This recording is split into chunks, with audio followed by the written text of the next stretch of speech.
இங்க ஒரு ஸ்கூல்ல இருக்கிற எல்லா பசங்களும் ஒரு பாஸ்கெட் பால் கிரவுண்டுக்குள்ள மாட்டிக்கிறாங்க. அப்ப அந்த இடத்துல தரையிலிருந்து ஒரு மிகப்பெரிய பூனை பொம்மை வெளியில வருது. வெளியில வந்த அந்த பொம்மை பூனை இங்க எலி மாதிரியே ட்ரெஸ் போட்டு இருக்கிற சில பசங்களை தேடி தேடி போய் அப்படியே புடிச்சு சாப்பிட்டுருது. அதை பார்த்து எல்லா பசங்களும் பயந்து அடிச்சுக்கிட்டு ஓடுறாங்க. ஆனா அவங்களால அந்த பாஸ்கெட் பால் கோர்ட்டை விட்டு வெளியில போகவே முடியல. அப்பதான் நம்ம ஹீரோவும் ஹீரோயினும் கீழே ஒரு மணி உருண்டு வர்றதை பாக்குறாங்க. அதுல வேற ஒரு டைம் ஓடிக்கிட்டு இருக்கு. ஆக்சுவலா என்னன்னா இந்த டைம் முடியறதுக்குள்ள இந்த மணி எடுத்துட்டு போயிட்டு அந்த பூனையுடைய கழுத்துல இருக்கிற பாஸ்கெட்ல போட்டு விட்டுறணும். அப்படி போட்டுட்டா அந்த பூனை அமைதியாயிடும். இவங்கள ஒருத்தன் நேஷனல் லெவல்ல விளையாடின ஒரு திறமையான பாஸ்கெட் பால் பிளேயர் இருப்பான். அவன் நான் அந்த மணி அசால்ட்டா அந்த பாஸ்கெட்ல போடுறேன்னு சொல்லிட்டு அதை வாங்கி தூக்கி போடுறான். அதுவும் பர்ஃபெக்ட்டா போய் அந்த பாஸ்கெட்ல விழ போகுது. ஆனா விழுறதுக்குள்ள ஜஸ்ட் மிஸ்ல அந்த பூனை அந்த மணியை கேட்ச் பிடிச்சிடுது. பிடிச்சி அந்த பாலை அப்படியே தூக்கி அவன் மேலேயே திருப்பி அடிக்குது. அவன் அப்படியே பறந்து போய் சவுத்துல முட்டி செத்தே போயிடுறான். இப்ப திரும்ப அந்த பூனை எல்லாரையும் பிடிச்சி சாப்பிட ஆரம்பிக்குது. எல்லாரும் இப்ப மறுபடியும் தெரிச்சு ஓட ஆரம்பிக்கிறாங்க. அப்பதான் நம்ம ஹீரோ ஒன்னு நோட் பண்றான். அது என்னன்னா அந்த பூனை எலி மாதிரி ட்ரெஸ் போட்டுருக்கவங்கள மட்டும் தான் சாப்பிடுது. அதனால எல்லாருமே அந்த ட்ரெஸ்ஸை கலட்டுங்கன்னு சொல்றான். சொன்ன உடனே பயந்து போய் எல்லாருமே அதை கலட்டிடுறாங்க. இப்ப அந்த பூனையும் அமைதியாயிடுது.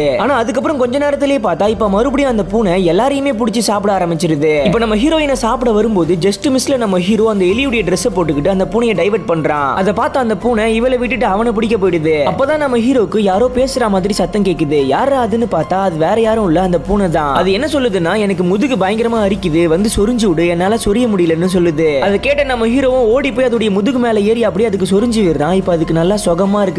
இப்ப மத்தவங்களும் அதை பார்த்துட்டு எல்லாருமே ஓடி போய் அதோடைய முதுகு மேல ஏறி சொறிறாங்க. அதனால அது சுகமா இருக்குதுன்னு சொல்லிட்டு அமைதியா தூங்கிடுது. நம்ம ஹீரோவும் இதாண்டா சான்ஸ்னு சொல்லிட்டு அந்த மணி எடுத்து அந்த பாஸ்கெட்ல போட்டுடலான்னு பாக்குறான். ஆனா அதுக்குள்ளேயே அங்க இருக்கிறவங்க எல்லாம் வந்து நான் தான் போடுவேன்னு சொல்லிட்டு அவனுங்களுக்குள்ளேயே சண்டை போட்டுக்கிறானுங்க. அதனால அந்த பூனையும் கொஞ்ச நேரத்திலேயே கண் முழிச்சு மறுபடியும் அங்க இருக்கிறவங்க எல்லாம் கொல்ல ஆரம்பிச்சிருது. அப்பதான் நம்ம ஹீரோ கீழே கிடக்கிற ஒரு கிழிஞ்சு போன பாஸ்கெட் பாலை பாக்குறான். பார்த்துட்டு ஒரு ஐடியா பண்ணி உடனே அந்த மணியையும் கையில எடுத்துக்கிட்டு அந்த பாஸ்கெட் பாலையும் எடுத்துக்கிட்டு நம்ம ஹீரோயினை கூப்பிட்டுக்கிட்டு அங்க இருக்கிற ஒரு ரூம்குள்ள ஓடுறான். எதுக்குடான்னு பார்த்தா நம்ம ஹீரோயின் ஒரு பாஸ்கெட் பால் எடுத்து துணியை வச்சு சுத்திக்கிறா. அதே மாதிரி நம்ம ஹீரோவும் அந்த மணியை ஒரு கிழிஞ்சு போன பாஸ்கெட் பால்குள்ள வச்சு அது மேல ஒரு துணியை சுத்தி கையில வச்சிருக்கான். இப்ப அந்த பூனை எந்த துணிக்குள்ள அந்த மணி இருக்குன்னு தெரியாம கன்ஃபியூஸ் ஆயிடுது. அதனால ரெண்டு பேருமே வேற வேற டைரக்ஷன்ல ஓடி வந்து அதை அந்த பாஸ்கெட் குள்ள போட பாக்குறாங்க. அப்ப வேணும்னே நம்ம ஹீரோ லைட்டா அந்த துணியை விலக்கி அவங்க கிட்ட தான் அந்த பால் இருக்கிற மாதிரி காட்டுவான். அதை பார்த்து அந்த பூனையும் நம்ம ஹீரோவை விட்டுட்டு அந்த பொண்ணு கிட்ட தான் அந்த மணி இருக்குன்னு நினைச்சுக்கிட்டு அந்த பொண்ணுடைய பாலை தட்டி விட்டுறோம். உடனே நம்ம ஹீரோ அந்த மணியை தூக்கி போடுறான். அதுவும் கரெக்டா போய் அந்த பாஸ்கெட்ல விழுற மாதிரி வந்து ஜஸ்ட்ல மிஸ் ஆயிடுது. அவ்வளவுதான் டைம் முடிய போது காலின்னு பார்த்தா அதுக்குள்ளேயே அந்த பூனைக்கு பின்னால இருந்து இன்னொருத்தன் எகிரி வந்து அந்த மணியை பிடிச்சி கரெக்டா ஒரு செகண்ட் இருக்கும்போது அந்த பாஸ்கெட்ல போட்டுறான். போட்ட உடனே ஒரு வழியா அந்த கேம் முடிஞ்சு போயிடுது. இப்ப அந்த பூனையும் அமைதியாயிடுது.